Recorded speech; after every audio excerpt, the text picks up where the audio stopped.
আসসালামু আলাইকুম। আজকে আপনাদের সাথে শেয়ার করব গরুর মাংস দিয়ে কচুরমুখী রান্না। খেতে ভীষণ ভালো হয় আর এইভাবে রান্নাটা কিন্তু কম মানুষই খেয়েছে। এভাবে একবার রান্না করে খেলে একবার আঙ্গুল চেটে পুটে খাবে। প্রথমে আমি এখানে নিয়ে এসেছি কচুরমুখী। এই করা কচুরমুখী আমি ছিলে নেব। আমি কিন্তু এক হাতে বটিতে ছিলে নিচ্ছি, দেখে নিশ্চয়ই বুঝতেই পারতেছেন, আর এক হাতে আমি ভিডিও করতেছি। আর কচুরমুখীগুলো কিন্তু আমার যে ছিলা হয়ে গেছে, এভাবে আমি ছিলে নিয়েছি আর পানিতে রেখে দিচ্ছি। সবগুলো কচুরমুখী কিন্তু আমি একইভাবেই ছিলে নিয়েছি। কচুরমুখীগুলো আমি পানিতে ভালোভাবে ধুয়ে নিয়েছি দুবার, আবারও এভাবে একটু গোল সাইজ করে কেটে নিয়েছি। আপনারা আপনাদের পছন্দ মতো কেটে নেবেন। আমি আবার কিন্তু একবার পানিতে ধুয়ে নিয়ে কড়াইতে দিয়ে দিচ্ছি। আর কড়াইতে দেওয়া হয়ে গেলে আমি পানি দিয়ে দেবো আর চুলাটা কিন্তু অন করে দিয়েছি। অল্প একটু হলুদের গুঁড়ো দিয়ে কচুরমুখীটা আমি ভাপিয়ে নেব। কচুরমুখীটা কিন্তু আমার ভাপানো হয়ে গেছে। এরপর যে আমি চুলাটা অফ করে এটা একটু পাত্রে ঢেলে নেব। এটা আমি ঢেলে রেখে দিয়েছি একটা ছাঁকনিতে। চুলাটা অন করে কড়াইটা কিন্তু আমি ধুয়ে আবার চুলাতে বসিয়ে দিয়েছি আমি তেলটা দেওয়ার পরে একটা তেজপাতা দুই ভাগে ভাগ করে দিয়ে দিয়েছি আমি বেশ কিছু পেঁয়াজ কুচি। পেঁয়াজটা আমি একটু নাড়াচাড়া করে ভেজে নেব। একটু লালচে কালার করে হয়ে আসলে পেঁয়াজটা কিন্তু আমি একেবারে লালচে কালার করে ভেজে নিই, একটু বাদামি কালার করে ভেজে নিয়েছি। দিয়ে দেবো রসুন বাটা, আদা বাটা, পেঁয়াজ বাটা, দিয়ে দেবো জিরা বাটা, দিয়ে দেবো কাঁচামরিচ বাটা।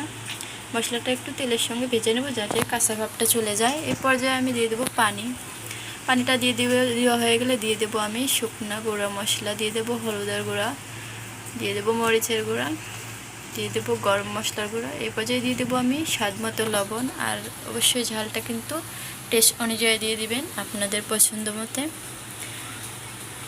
এভাবে একটু নাড়াচাড়া করে মশলাটা আমি কিন্তু খুবই ভালো করে কষিয়ে নেব। অবশ্যই ভালো করে মশলাটা কষাতে হবে। আর এই পর্যায়ে দেখবেন যে উপরে থেকে তেলটা ভেসে উঠছে, এই পর্যায়ে বুঝতে পারবেন যে মশলাটা কষানো হয়ে গেছে।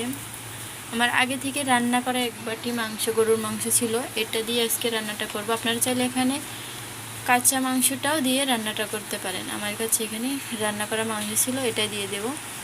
এটা দিয়ে আমি কিছুক্ষণ নাড়াচাড়া করে কষিয়ে নেব। আবারও ঢাকা দিয়ে দেবো। ঢাকাটা খুলে আবারও নাড়াচাড়া করে খুব ভালো করে মাংসটা আমি কষিয়ে নেব। মাংসটা একটু নাড়াচাড়া করে আবারও ঢাকা দিয়ে দিয়েছিলাম। আবারও ঢাকাটা খুলে একটু নাড়াচাড়া করে নেব।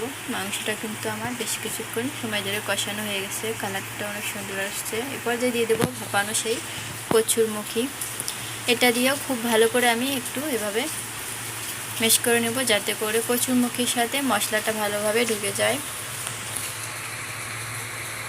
এবার যে আমি একটু ঢাকা দিয়ে দেব। ঢাকাটা খুলে আবারও আমি নাড়াচাড়া করে নেব। এভাবে কিন্তু আমি কচুরমুখীটা কষিয়ে নেব।